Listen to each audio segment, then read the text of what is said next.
All right, welcome in everyone to the deep dive.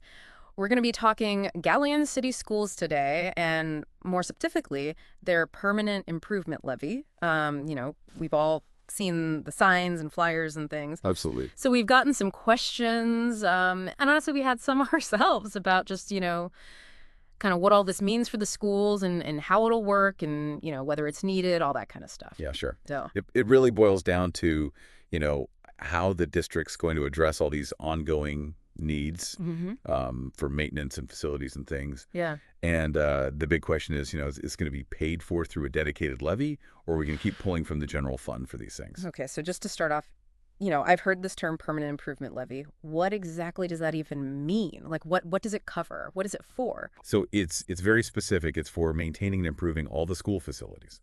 So we're talking about safety and security upgrades, technology infrastructure, making sure the HVAC systems are working, the heating and cooling, roofs, school buses, just everything that goes into making sure the schools are, safe, functional, up to date. Okay, so that makes sense. And I'm looking at the information that we were given. So the permanent improvement levy, the PI levy on the ballot in May 2025 is for 3.5 mils. Now, for a homeowner, that's going to work out to about $10.20 per month.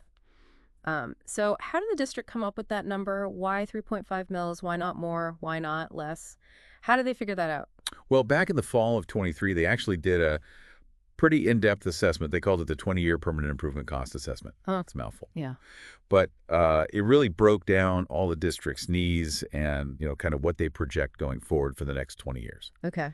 And they figured out that they need about $1 million every year just to keep up with all these projects and improvements. Wow. And the 3.5 mil levy should generate about that much. So there you go. All right. So that's why they're asking for the 3.5 mils. If this levy doesn't pass, where does the money for all this stuff currently come from? Right. So right now, all these things are paid for out of the general fund, which is, kind of the main pot of money for the district. Mm-hmm. So that means, things like road repairs around the schools, roof replacements, new HVAC systems, buying buses, just general building maintenance. Yeah. It all comes out of the same fund that also pays for, teacher salaries, classroom supplies, all that. Okay. And so you mentioned safety and security, and that's obviously a huge concern for everyone. How does the PI levy relate to keeping our schools safe?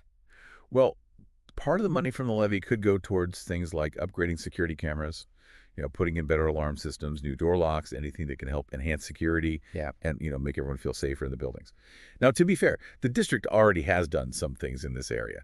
They have this Intechix alert system, which is, it's required by the state, but it costs money every year to renew it. Okay. About $50,000, I think. And they also purchased the night lock barricade system, Hmm. in case there's ever, an active shooter situation, God forbid. Yeah. But they had to pay for that out of the general fund. So you can see how, having a dedicated funding source for these kinds of things would really free up money for other needs. Right. Yeah, absolutely. Okay, so looking forward a bit, are there any other kind of financial factors that, people should be aware of when it comes to this levy? Well, the district actually has a building maintenance levy already in place, but it doesn't bring in nearly enough. I think it's, only about $80,000 a year, which compared to the million they need is a drop in the bucket. And that one expires in a few years, around November 2029. Gotcha. So they're going to have to figure that out eventually anyway. But Okay. So overall, we've talked about what the levy is, how much it is, what it covers. What's the district's take on all of this? Why are they asking for this? well, from their perspective, they really believe this is a smart investment for the community. They feel like it's a responsible use of taxpayer dollars, and they point to their track record of managing funds carefully and making good decisions. They're also saying that they've waited as long as possible to ask for this dedicated funding source.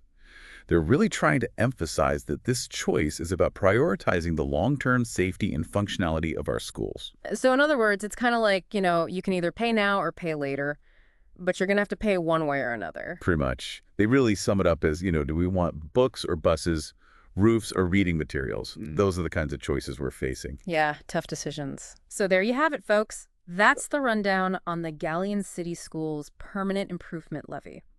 Obviously, there's a lot more to it than we can cover in just a few minutes. So if you really want to dig into the details, see that 20-year cost assessment and all that, head over to the district's website, galionschools.org. It's all there for you to see. Yep. But the bottom line is this is about making sure our schools are safe, functional, and up to date. And it's up to the community to decide how to make that happen. So, as you weigh your options, what stands out to you as the most important factor in this decision? Oh, good question. All right, thanks for joining us for the deep dive. We'll see you next time. Yeah.